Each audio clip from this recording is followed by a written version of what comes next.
All right, good morning. No, it's not morning anywhere. Good afternoon. If you're east of Chicago, or west of Chicago, good evening. If you're east of Chicago, welcome to today's presentation. I'm Dodie Onis, a librarian at Denver Public Library Central Branch, and I am delighted to be bringing you today's program, The Immigrant Culinary Journey.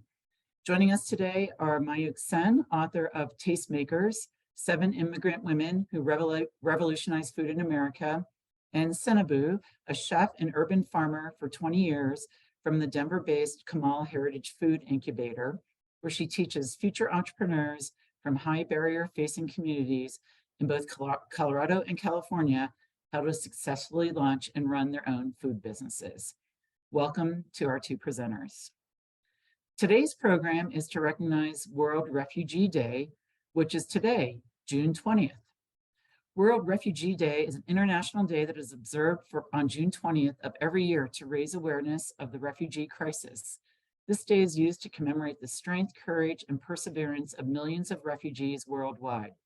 Refugees are people fleeing conflict or persecution, and they are defined and protected by international law. With over 84 million people displaced worldwide, we are seeing the highest number of forced displacement, and that number keeps growing. This World Refugee Day and every day, Denver Public Library staff aim to acknowledge the wealth of histories, cultures, contributions, and influences encompassed within refugee communities. And I'd like to give credit to that community for me having a few extra pounds on at all times. Passionate, well-written, and accessible, Mayukh Sen's title, Tastemakers, tells the story of the vigor, struggle, and fleeting success of 7 immigrant women, offering a counter-narrative to conventional understandings of success and failure in the food world. Weaving together histories of food, immigration, and gender, Tastemakers challenges the way readers look at what's on their plate, and the women whose labor, overlooked for so long, makes these meals possible. Also joining us remotely today is a watch party sponsored by the Bob Ragland Branch and the Comal Heritage Food Incubator. Comal just finalized their move today to a new 2,600 square foot space at Rhino Art Park at 1900 35th Street, with both indoor and outdoor seating overlooking the park, right across the street from the Ragland Branch.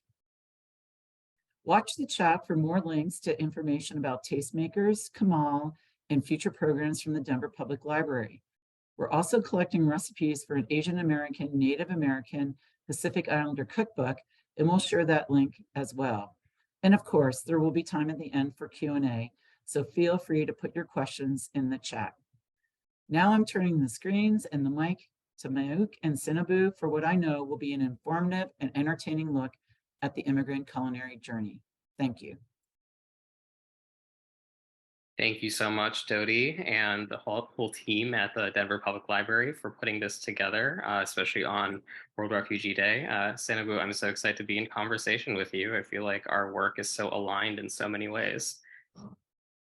Yeah, definitely. And it's certainly important, enhancing, the immigrant's journey of trying to get a better life and still holding on to some of their culture, especially through food. It's so important. Exactly. Yeah. So I think that the best way to do this is kind of just go back and forth and kind of talk about our respective lines of work and, how they intersect. So I'm going to start off by asking you this. Can you describe what Comal's programming even is and what a social enterprise is? Sure. So in its basic definition, a social enterprise is basically a business that has a social aspect to it. So Comal and its programming, we are a restaurant. We provide catering services, event rentals, as well as commissary space for businesses that need that in order for them to get their proper permitting and be able to function. But also with that, we have a 3-year program where women can come and they learn all their business skills that they need, from marketing to recipe development to how to get the proper permit even. And while they're with us for those 3 years, it creates a safe space for them to be able to launch their businesses. They can do that while they're in the program, and they earn a stipend on top of it. So we enhance their ability to get access to capital immediately to get started. So, I mean, it's super important. It's just something that I'm really passionate about. Just walking you through that journey. But for you, what drew you to writing about food as a profession? Yeah, well, it's funny. I never set out to do this with my life, actually.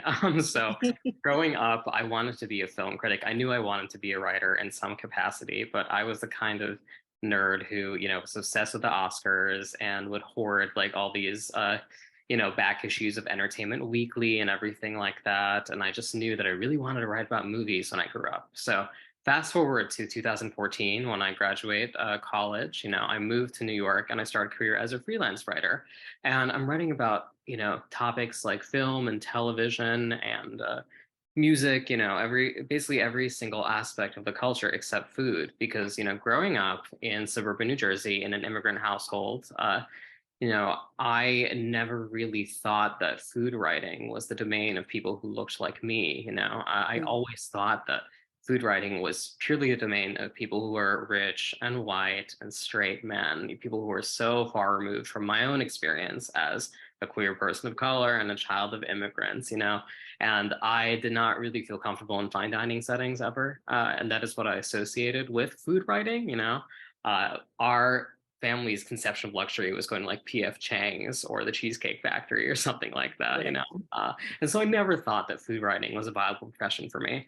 But fast forward to like 2014, 2015 or so, I am a freelance writer and I'm realizing that, I'd really like a full-time writing job, like the salary and benefits would be really nice. And so I get contacted by an editor at this one website called Food 52. And some people in the audience might be familiar with Food 52, but if you're not, it is a website that is primarily home cooking focused. Both the articles and the recipes themselves are really targeted to home cooks more than, people who follow restaurants, let's say. But they, at that point, were looking for someone to write about culture through the lens of food, someone who was not necessarily a food person, quote unquote. And I certainly fit the bill. I was neither an avid home cook back then nor a restaurant enthusiast, but I really just needed a job. And so I took the meeting and I decided, you know what?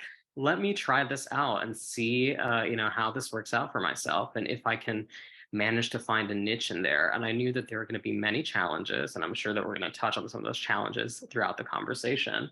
But I took that leap, and I am still doing this.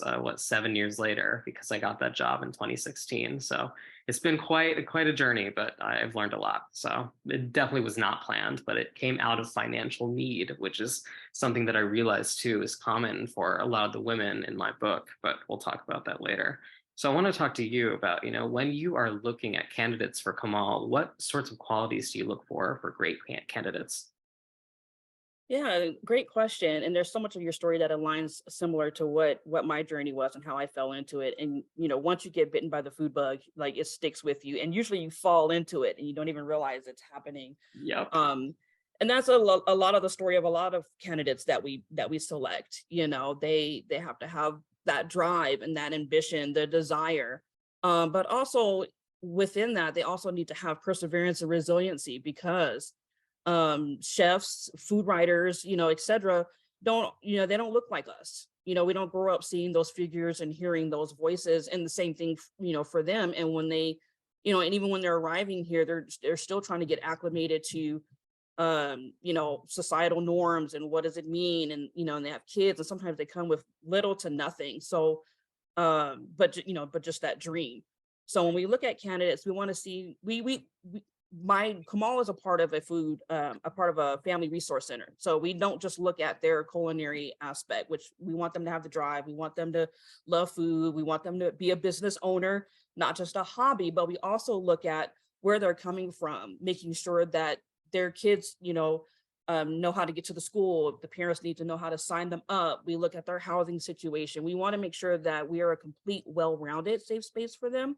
And as long as they have that drive and willingness to participate in the classes, come here and, practice their culinary skills and work as a team and, take some of the other outside classes that we recommend, that makes a really great candidate for us.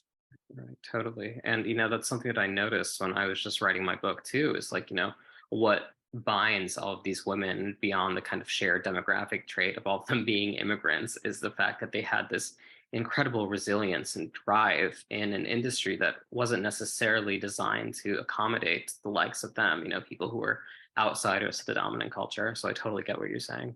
Yeah, and it's certainly not easy. I mean, you would know, like when you were writing your book, I'm sure you had, names of all these recommendations and people you wanted, women you wanted to interview.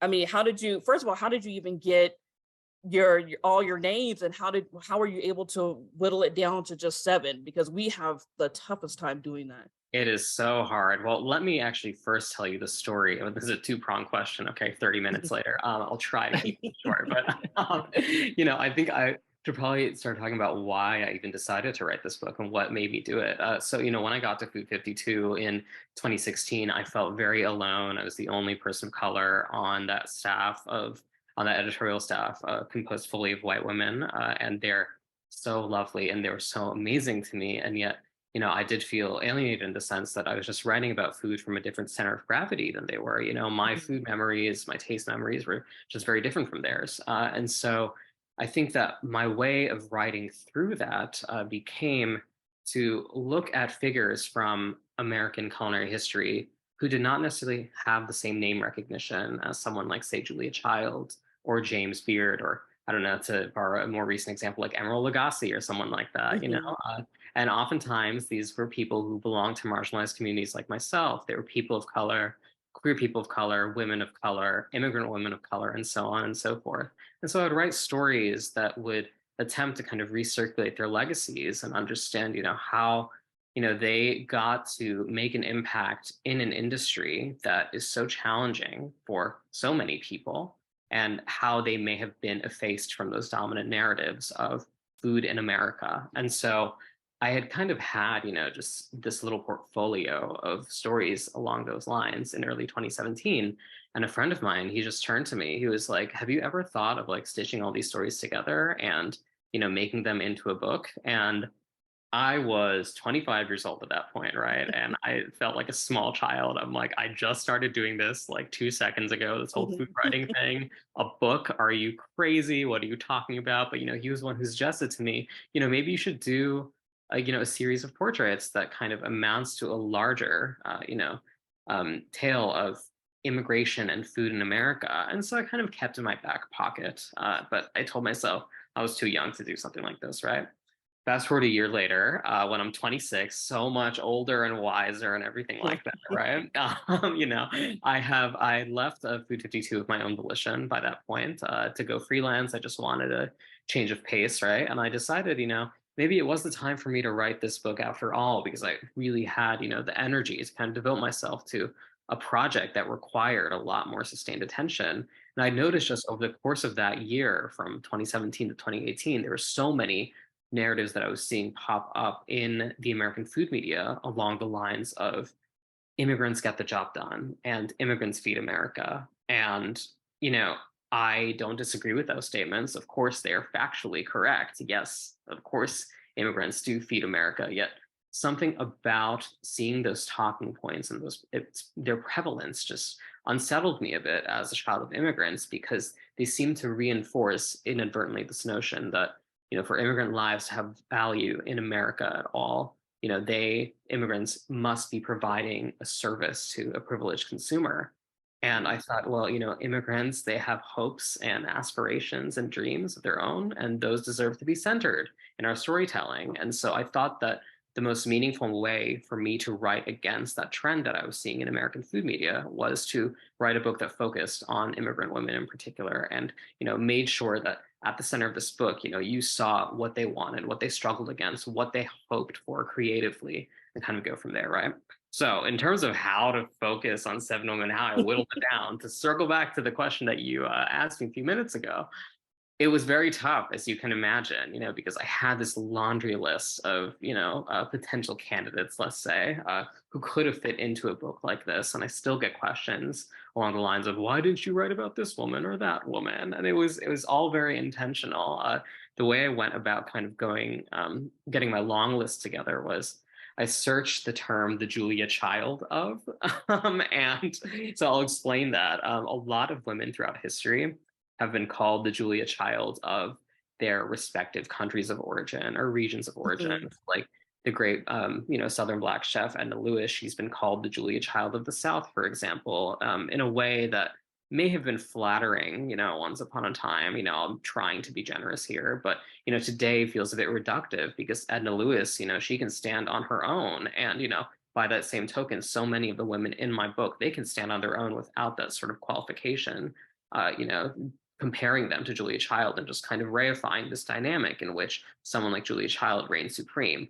Why isn't there room in our vocabulary for the names of all these women, right? And so I found a lot of names through that. I also looked at a bunch of figures who the former New York Times food editor Craig Claiborne had written about during his tenure at the paper from the 1950s until the 1980s, because he, throughout, his time at the New York Times, he really did champion a lot of immigrant female voices in the culinary world who, through just his endorsement, through getting a profile in, that paper, the New York Times, they got access to capital and opportunity that was not otherwise available to them, So I had that long list. And then I decided, well, okay, need to make sure that there's a nice geographical spread here and that, we're kind of representing as broad a sweep as possible of, what the American culinary landscape looks like today, right? But then also what I really need to ask myself is, well, which of these women's stories do I relate to? Because I think, to pull off a book like this, and I hope that I pulled it off, is you need to, as a writer, really relate to each of the women you're writing about and find an aspect of yourself in their story. And so what I was really doing in those final stages of kind of winnowing was asking myself, well, what aspect of my own life and my own career in the food world can I relate to here? Because that will allow me to emotionally access this person who is most likely no longer going to be alive to talk to me about their lives themselves, right? And so that is kind of how I went out to 7 women in particular. So that is my long-winded answer to your question. So now you please talk. I want to know, you're kind of intimating this a few minutes ago, but like, what exactly inspires you to do this work and why do you feel it's important? Yeah, so like I was saying earlier, I have somewhat a similar story to yours where, I actually wanted to be in the medical field. That was just something I wanted to do. I actually worked in the medical field for quite a while, and during the recession Mhm. that occurred, I was like a lot of folks, unemployed, found myself unemployed, and I needed to do some sort of retraining in order to, get unemployment or whatever. And I went to this program, I saw a bunch of chefs, they were having a blast, they were giving each other piggyback rides, and I'm like, how are they having so much fun during this time? I need to join that group. I wasn't like someone, I don't have that story where I was a kid and I watched my mom cook, and she was an excellent cook, but I just wasn't that that child for her.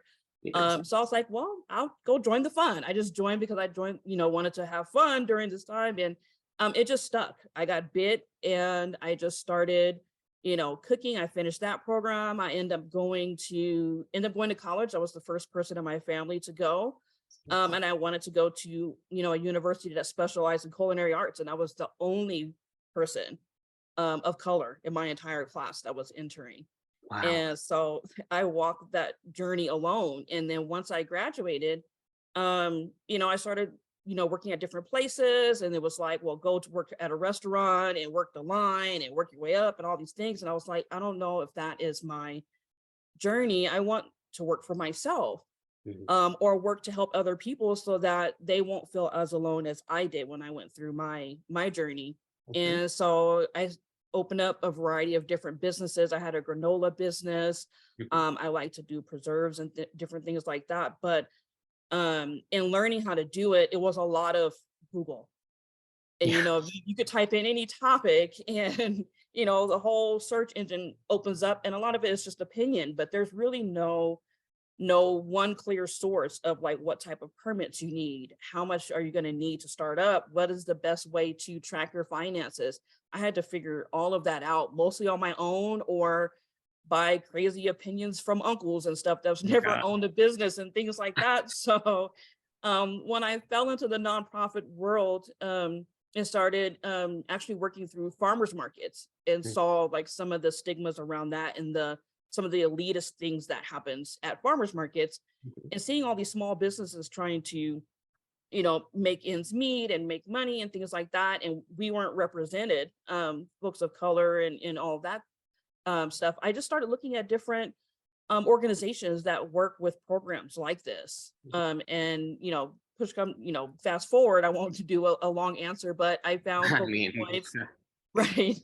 And I also work for another organization in California as well, that we just do this. We just help people navigate that space, learn what the permits are, learning how to access a commissary space, finding out that commissary spaces are not accessible to everyone. They're expensive, they're hard to come by. There's not enough of them. And so, being in this space and looking at their journey and remembering how, where I was coming from, that's why I think it's so important, because in order for us to be equally represented in the food space, we have to have this bridge, this safe space for people to come and practice their restaurant skills, practice their catering skills. We even have a training farmers market that's attached to our organization, where people can come and actually try to sell at a farmers market. Things that, are some folks in our community, especially refugees coming over, they don't have the time or the money or the resources to go to a bigger institution and pay for it. So that's why organizations like ours is so important, because they're far and in between. Right. And without that, the equal representation wouldn't be there, because the accessibility is just little to none. Right, totally.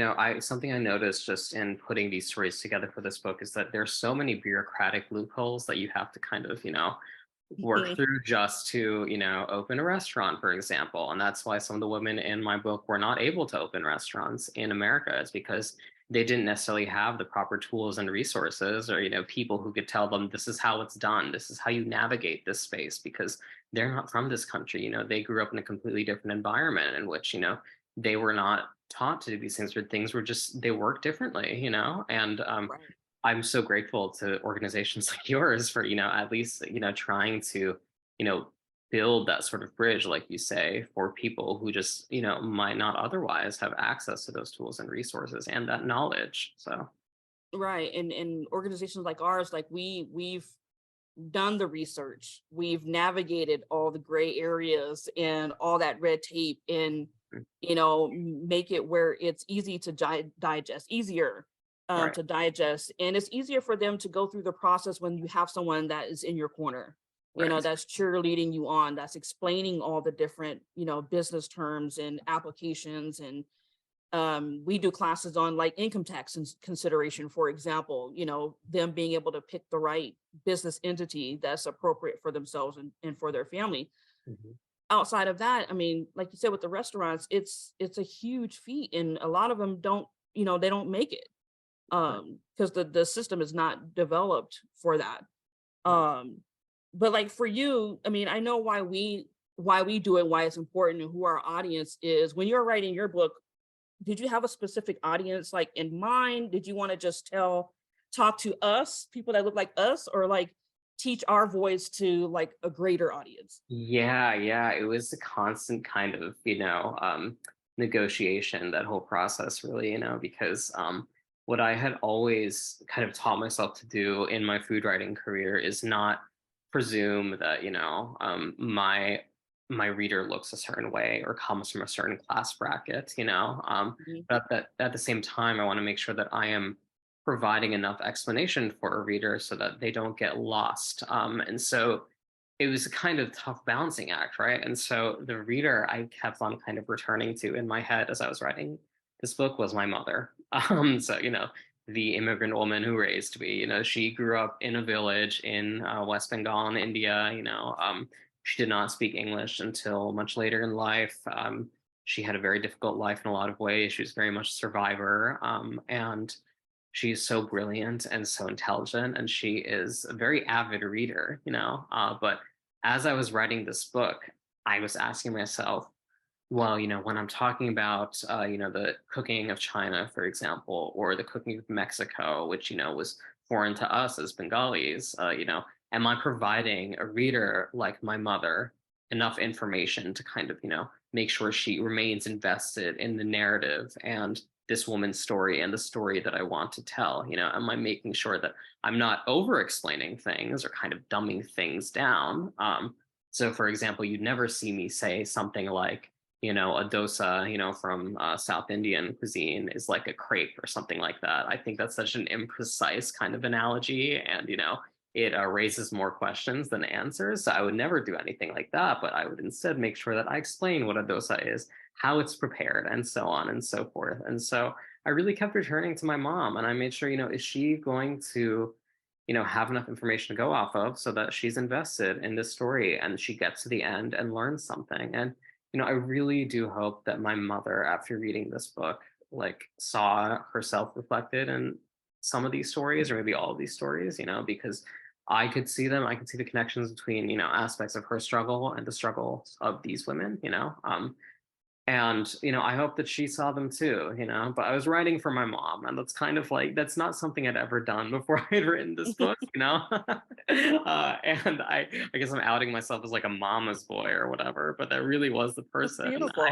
yeah, I had in mind. So, but I want to, you know, ask you, um, what would you say has been kind of the greatest challenge of Comal? Because, you know, I can imagine there's just so many, you know, difficulties and hurdles that you probably face, and you see, you know, the people you mentor face as well. Yeah, so I mean, as a program, one of our main challenges is, you know, of course, is funding. You know, making sure that we have enough funding because we provide stipends and things like that. So that's always a challenge. That's always there with nonprofits, right? Another challenge is having the balance between having the business and making sure that we're meeting, you know, food, you know, businesses have slim margins anyways, right? So making sure our profit and losses, you know, make sense, and trying to, you know, save money on food costs, and, you know, you're hit with inflation and things like that. You know, are we scratching this dish because eggs are $20 for a dozen, things like that. But also balancing that, the business part, with the program and the education part. Mhm. You know, because they're not our employees, they're students, they're learning, they're business owners. We call them business owners. You know, they have 90 days to formalize their business, and we help them with that when they come in. Even though they could stay with us for up to 3 years, because we want them to feel like a business owner. So with that, they need the flexibility to go off and do that big catering job that they just got, or go off and take that extra class. So having enough balance between the business and having our own staff, you know, keeping them on board, you know, because food, you know, people move, we migrate, we learn, we move on to different opportunities as they come, as well as, you know, working with them. And then, you know, in working with participants from, you know, these communities, and some of them, like you said, they're survivors. So there's a lot of traumas that go along with it, which we have services to help them with that. And helping them work through some of the struggles, the daily struggles. A lot of them are low income, some of them are in between housing, and also helping them not to give up, you know, the longevity of being able to push through. Because I mean, they're going through our program, they're starting their business, but you have 5 years before you're even trying to break even in your own small business. And that's just how, you know, food businesses work. So we're telling them, like, keep going, keep going. And they're like, when am I ever gonna break through? And once they do, and they see that, and they push through and they keep going, you know, they have, you know, they have success. So we love to try to get them, but, you know, it can get tiring for us, and it's a challenge to try to convince them, because you just know that there's so much that they're up against to push through. But we've had folks come through here. We had one lady who, she graduated from Comal. She was a caterer, then she got a food truck. Now she has a restaurant in Aurora here. Oh my, amazing. What is it called, if you don't mind me asking? I don't know off the bat, but I can provide it so we can send it out. But we were just amazed, because I mean, she literally just graduated last year, and she did catering for a little bit. She got a truck, and we're like, yay, you finally got a truck. I mean, food trucks are hard and they're expensive. Yeah. And then like 6 months later, she has a restaurant, you That's know. And amazing. I just talked to her the other day, and I was like, hey, I have this catering job for you. Didn't you do? Oh no, I have a thing I have to go cook for in Texas. We're driving to Texas in the food truck she kept. And I was like, oh, she's too busy for us. I Yeah, mean, but right. we're Yeah, yeah. excited because she's doing these big things, you know. Yeah, But those are the stories that we fight for and keep pushing that's them to. But that's yeah, amazing. I mean, well, here's my follow-up question to that. Are there other like kind of huge accomplishments, stories like that, success stories, let's say, that you're especially proud of from Kamal's time? yeah, definitely. We just had a lady, she is from Venezuela Mm. and she just graduated this March. Uh-huh. And she just did her first sale at our farmers market. Hmm. And she's a caterer. I Hmm. mean, and just from March to now, she finished all of her permitting. She got all of her permits. She set up all her finances. She signed up for a commissary kitchen, not this one because we weren't open yet, but we're partners with other places. CSU Spur has a kitchen that she's using. But we're just so proud that she was able to do that with just in a few months. Because she came, yeah, it's amazing. I was like, you have all that ready to go. She has all of her equipment, and I mean, the sky is the limit. And now she's talking about her plan to sunset her full-time job because she works 2 jobs. So now she's like, I think I'm going to work my part-time one and then quit the other one. And just hear her like going on and on and on about her dream is just amazing in such a short amount of time. But I say we helped her, but it's her own passion and drive that got her there. Right, right, totally. Yeah, yeah, yeah. You definitely that makes a lot of sense. I think that that sort of independent spirit can carry you very far. And that's something that I noticed when I was writing this book too. Is that a lot of these women, they were working against systems that and people who told them that their dreams were not possible. And I don't want to be too corny here. Sometimes it is tough to escape the material realities of trying to make it in the food world. Some people just don't make it, no matter how hard they work, no matter how driven they are. But it's amazing to see people who are driven and who are that passionate really break through and get things done like that. So that's so wonderful to hear. Sweet. Yeah. Oh, and speaking of speed, I have one quick story. There's Yeah, another please. business that I was working with, and in 1 year, and she sold $80,000, and all she makes is cupcakes. Wow. Speaking of sweet, I mean, Oh, that is just amazing. And that is her profit. That's not it. All her stuff was paid for, all her expenses were paid for. And it's a mother and daughter team. So now she's training her daughter to take over her business. But I mean, oh, that is definitely beautiful. amazing. Wow. Ah, cupcakes. I guess I shouldn't be Right? surprised that, cupcakes are very popular, but that's still so cool. Yeah, definitely. Oh, I mean, but speaking of like popularity and trending and like changes and stuff, um there was a lot of change happening when in the food world and like when you're writing your book. How did that affect your book writing? Did that steer you at all? Yeah, yeah. So for people who are not familiar, 3 years ago around this time, there was a lot going on in the American food world and specifically American food media. So, the popular Condé Nast media brand slash magazine, Bon Appetit, it had a very public kind of shakeup at the very top of the masthead when the editor-in-chief, or the former editor-in-chief rather, was ousted after, allegations of, let's say, impropriety, to put it succinctly. And there was also a lot of allegations about talent of color on Bon Appetit's video side not being compensated properly for their labor. And alongside that, there's some shakeups at the Los Angeles Times food section, where the editor of that section was also hit with some really upsetting and disturbing allegations of improper behavior. And I think that those two incidents plus many others, which were, in turn, of course, kind of spurred by BLM movement after the murder of George Floyd, I think that they amounted to what some people called a reckoning, quote unquote, in food media, which that is a loaded term, and we could spend hours talking and unpacking that, and I will spare you all of that kind of stuff, but there were a lot of conversations within the American food media about how problems like this could not happen again. And how to rebuild these magazines and these institutions so that, people of color and other people who belong to marginalized communities are not made to feel less than, sometimes in, pure material terms like they were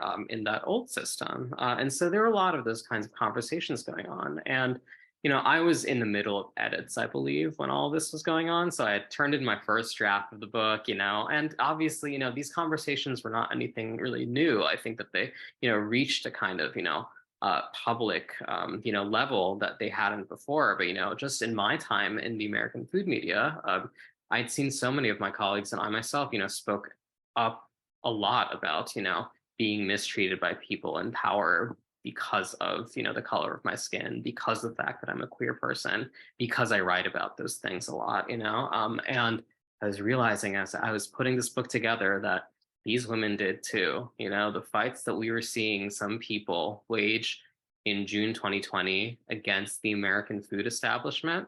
These women were fighting those same battles as well. And they may not have had, the kind of public support that a lot of figures did 3 years ago, but what I really wanted to make sure my readers understood is that what we were seeing in June 2020 onward at places like Bon Appetit and the Los Angeles Times and a slew of other publications, it was nothing new. And these women kind of, forged that path that a lot of us and a lot of food writers in my generation are now walking. And we owe it to them to, really pay tribute and make sure that their struggle is honored within this wider struggle, because it's really easy to kind of lose a sense of history, in kind of the minutiae of these movements, and so it was really, I didn't want to kind of dwell too much in the text of the book itself on those incidents that I just mentioned. I didn't want to be like, well, in June 2020, this is what happened at Bon Appetit, because that would kind of age the book in a sort of hideous way that would make me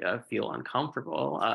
But, I was hoping that reviewers and readers would pick up on that connection. And so I started to see my book really as, in some way, a way to kind of show how the American food media became so broken in ways that we were finally seeing play out in June 2020 and onward. You see how all of that happened, how exclusionary tendencies are kind of baked into the DNA of American food media in the stories of these 7 women in the book. So that's kind of the connection that I saw. I didn't want to force it too much, but I think that you can draw the clear kind of line between the past and the present, hopefully through my book. So yeah, there's a lot going on in American food media, certainly. Yeah.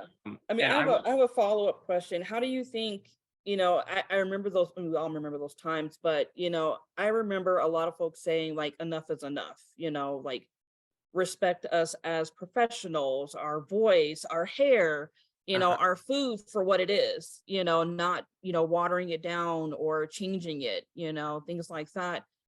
How do you feel your book fits into that larger conversation of diversity and equity and inclusion? Yeah, totally. I would say that, a lot of these women, they were told that, there just wasn't a market for, their food in terms of if they wanted to write a cookbook, for example, they would, maybe be told that, the foods of their countries of origin are too remote, quote unquote, to be fully understood, or they're too exotic to, use the parlance of, a century or so ago, or kind of, post World War II era, and a lot of these women had to say, no, that's not true. And I will show you that is not the case, and that there's a willing audience for the foods that I cook. So I'm thinking, for example, of someone like Elena Zelaieta, who is the subject of the 2nd chapter in my book. And so she was a chef and cookbook author who was born in Mexico, and she came to the Bay Area in the early 20th century, and she was displaced there as a result of the Mexican Revolution. And she ended up making a career for herself in, America as a cookbook author, as a chef, as a restaurateur. And, she faced enormous challenges in her personal life. She actually lost her sight as an adult due to, some really horrendous medical issues. And yet, she taught herself how to cook after, losing her sight. But, it was after that, she decided she wanted to write cookbooks, exploring the kind of Mexican and Spanish recipes of her youth back in Mexico. And what she did was she decided, you know what, I'm just going to self-publish this stuff, I'm just going Right. to kind of strike it on my own and see, how that works out for me. And, she went into debt, trying to print these books and everything, but she got a team of women who really supported her through all of this. And, she ended up becoming an incredibly prolific cookbook author, because that first book was a real success because there were Americans who were eager to cook the foods of Mexico, and also Spain, in a way that, maybe more traditional publishers may not have really understood. And of course, she had to make some concessions. Sometimes what she had to do was, make compromise in the sense that she made some spice levels, she toned down some spice levels, let's say, or, she offered substitutions. And I think she was working around the realities of how a lot of Americans cooked back in the 40s and onward, and I think that, it was my job as someone writing her story in the 21st century not to judge that, because it's very easy to kind of sit here and be like, oh, wow, she just cares about, making all these concessions and, writing for the popular gaze and kind of, compromising, like, the vision of her people. And, what I had to tell myself to do is really ask myself, like, okay, well, what economic realities was she working against, that made her make those creative decisions? And, you have to kind of have that space for generosity, and so I think that, when I first began writing this book, I probably would have been the kind of person who judged someone like Elena Zelieta for, like making one recipe a little less spicy or something like that. But now I can't fathom being that sort of person who judges someone for that. It's just their creative decision and you have to respect it. And there's room for, her approach alongside people who will not, who refuse to tone down their recipes. I think there's room for all of them, I think, in the food world. So I want to talk about the future a bit more. I guess I'm curious to know, what do you think the future is of social enterprise programs like Comal and other ones that are kind of working in this space?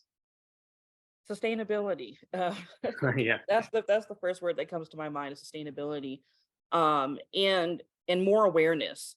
A lot of folks don't know what a social enterprise is, or that there's programs like this that exist out there to help people.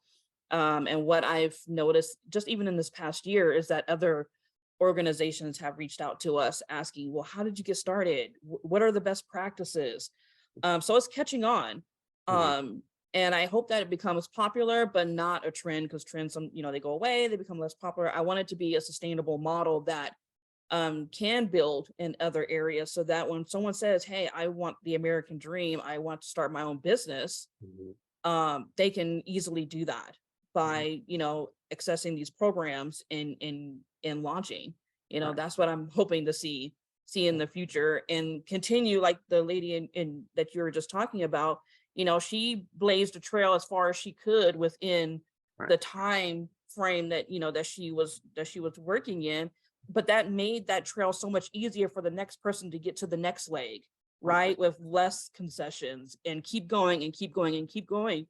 Totally. um and books like that, and stories like hers, and programs like the one here, it's just a ripple effect. Right. And you see it a lot in this program. We're a 2-gen model, so the kids can participate. So you see the women coming, and then their kids are learning, and then then they bring their sister with them, and then her kids are learning, and and the whole family is changed. So then Totally. that next generation that comes up, has a better chance, a clearer path, and then it continues from there. Right, right, totally. I think that's kind of what I was, trying to gesture towards with, even writing this book. It's like I wanted to make sure that, I didn't define each of these women in terms of their struggle or their traumas, because there's so much Right. more than that. They overcame those things, but I also want to make sure that those struggles were present on the page so that anyone reading this book would understand that, it's not okay that she had to survive this, and I hope that doesn't happen again in the future in the food world, like obviously the struggle, in some form, in some variation continues, but it shouldn't have to be that way, people should not have to suffer just to have their creative visions realized, in this country or any other country, and that is kind of what really locked into place for me as I was writing this book. So that's why I'm grateful for organizations like Kamal who are actually doing the work. I'm just writing words on a page. I mean, thank you. But you know, even reading books like yours is really inspiring because, you know, sometimes in our busyness, we hear the stories, we're working with the participants, but just to sit back in a Mhm. different space, you know, um, allows us time just to relish in their success and in their joy, Right. and in their futures and stuff like that. And you know, but in speaking of future, do you have like another, like a part two with more stories? I mean, I read Oh, your book and it was amazing. I'm like, I need more. you're so sweet. Thank you. I'm not working on Tastemakers 2 right now, unfortunately. You know, although some people ask me that because obviously there are so many other stories that could have, you know, squeezed into this book. And, you know, I also am the kind of writer who, you know, I can't read my book because I'm just like, ugh, I would do it so Yeah. differently if I had another chance, you know, have another shot, that kind of thing, right? So, you know, I am kind of in this space right now where I am, you know, trying to metabolize my desires to write about some of the women I didn't get to write about in this book in the form of, you know, articles that I write for different publications that I write for and everything. But I will say that I am working on 2 books right now for the same publisher that published Tastemakers, which is Norton, and neither of them has anything to do with food, actually. So this is, I don't want to swerve away too much, but I'm actually moving back towards that film criticism dream that I talked about at the top of this conversation. So I'm working on a book right now. It's a biography of an old Hollywood actress who was born in India. Her name was Merle Oberon. Some people in the audience might know who she was, but if you don't, she was the first Asian actress to ever be nominated for the Best Actress Oscar all the way back in 1936. So before Michelle Yeoh won the Oscar for Everything Everywhere All at Once. But the great tragedy of Merle Oberon's life is that, you know, she was born to a South Asian mother and a white father, yet because of the racism of old Hollywood, she had to conceal her South Asian identity and pass for white. And that was a secret that she took with her to her grave when she died in 1979. And so Oh, this book will be the first biography of her in 40 years. And I really hope that I'm able to tell her story with compassion and dignity and really, you know, make sure that my readers understand the struggle. Because, you know, we were just talking about this where it's so easy for people to kind of sit here, you know, in 2023 and judge someone in the past. And I've seen so much judgment of Merle Oberon, people saying, oh, you know, she just must have hated herself so much that she passed for white. And, you know, it's this sort of really simplistic and ungenerous understanding of her. And I want to push against that when writing this book, you know. And then my third book is going to be a collection of essays about soap operas. So this really has nothing to do with food.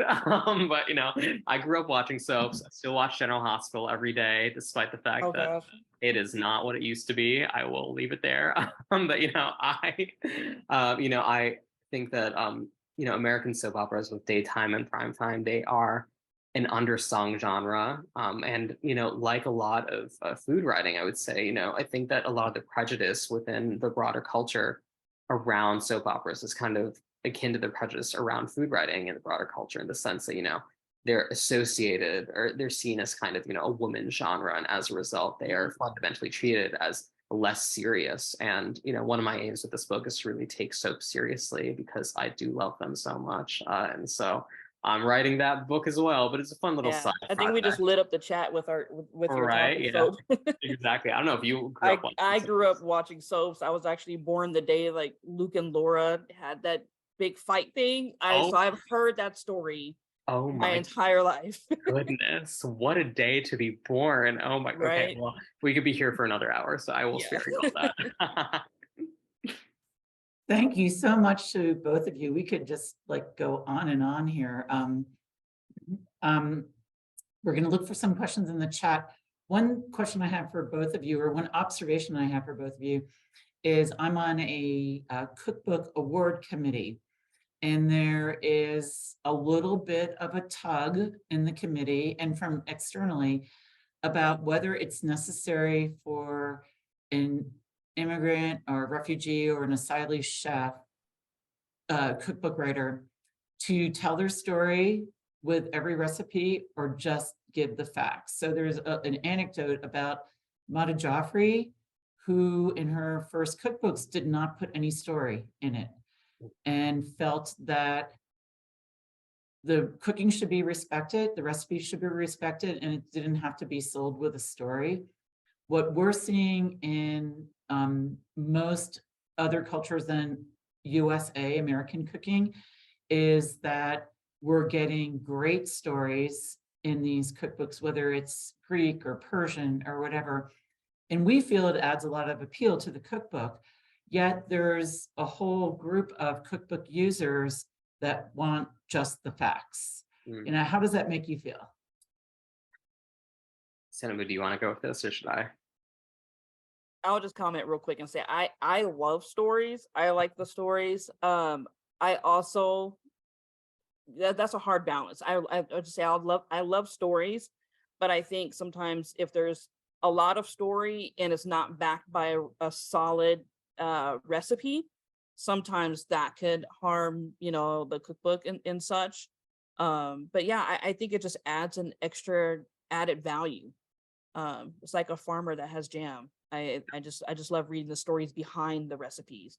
Right. I mean, you know, I will say too, you know, speaking as in terms of like the cookbooks that I gravitate to as a home cook, you know, I love reading those stories too, especially from, you know, people who don't belong to the same demographics that I do, or even people who do, you know, because there's so much diversity within our communities as well, you know, so I think it is lovely to see personal anecdotes and for writers, especially writers from marginalized communities, to feel as though cookbooks can provide a space for them to explore those deeper topics, you know, rather than just seeing their books as purely kind of utilitarian documents, you know. But I will say, you know, flip side is that I don't want to create a sort of space where, you know, publishing kind of pressures authors from marginalized backgrounds to always, you know, kind of spill their guts out onto the page just for their book to sell, you know.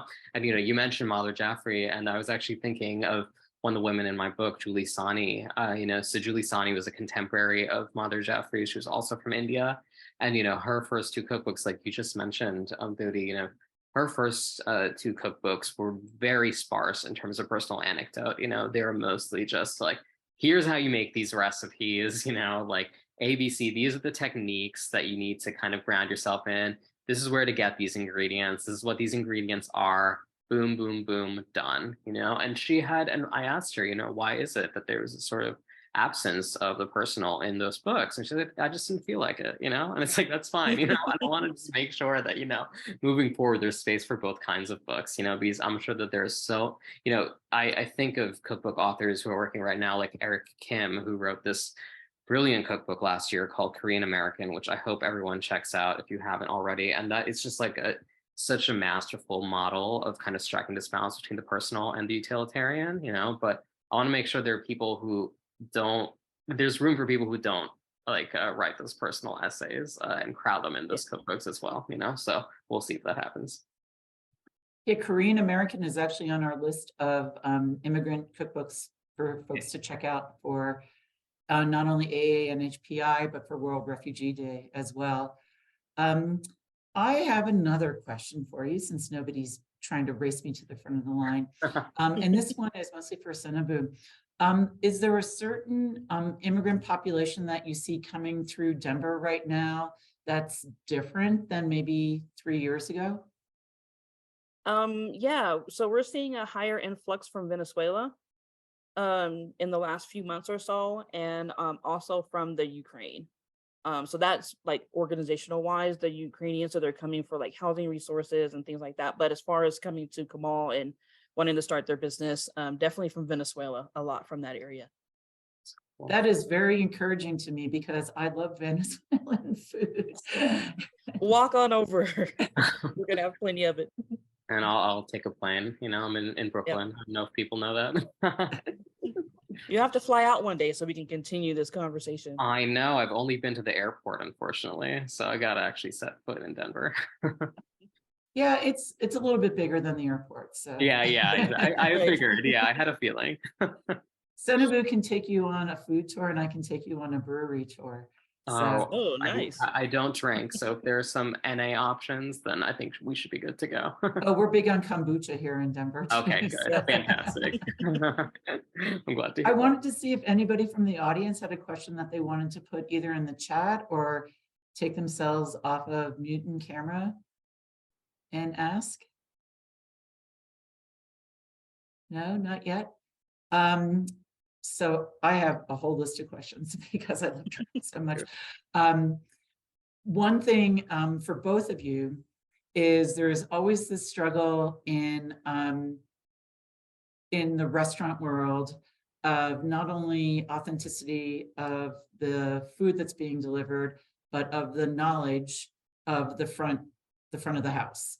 So how important is it for the hostess or the maitre d' or even the bussers to understand the culture that these foods are coming from?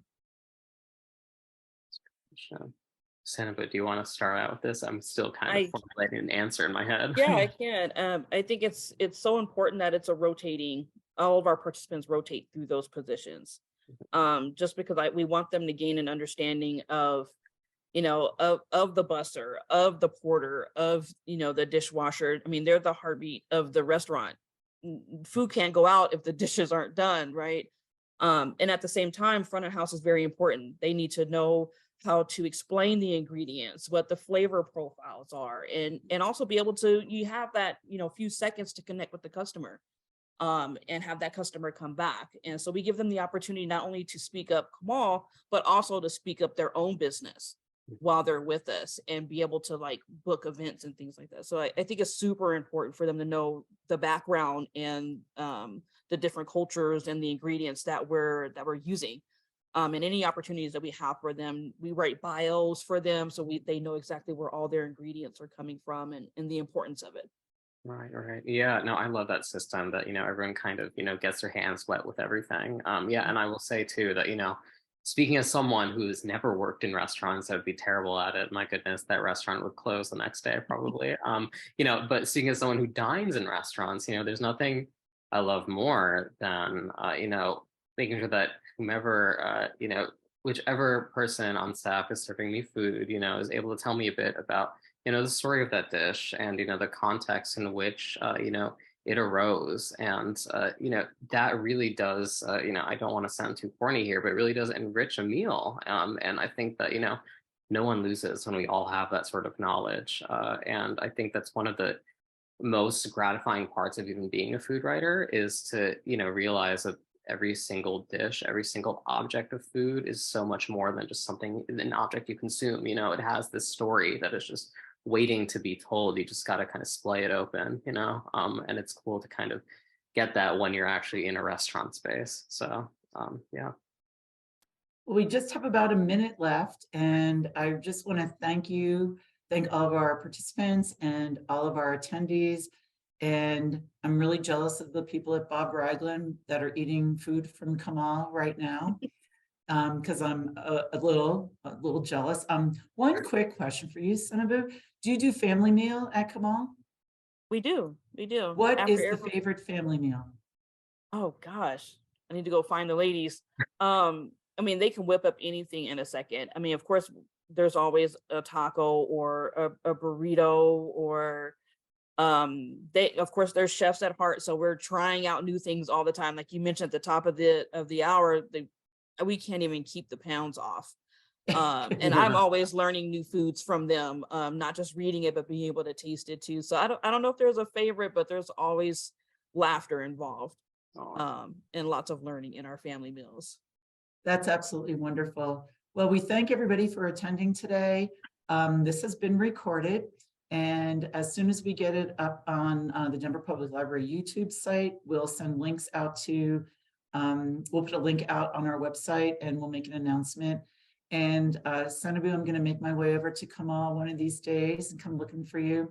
And Mayukh, I can't wait for your next 2 books, 2 of my favorite topics. I might be retired by the time they come out, so I'll have lots of time to read. Oh, good. Wonderful. Thank you. And I want to thank the people in the back room. I want to thank Lori Sperling, who's been running our tech, and also Ash Christensen, who's at our Ragland branch running the watch party, and Carly Tam, who's not here with us today, but she worked with us like almost right up to the end on this. So thank you to my colleagues. And again, thank you to our 2 presenters today. Thank you so much. Thank you. Have a good evening and good night. Have a great day. Thank you.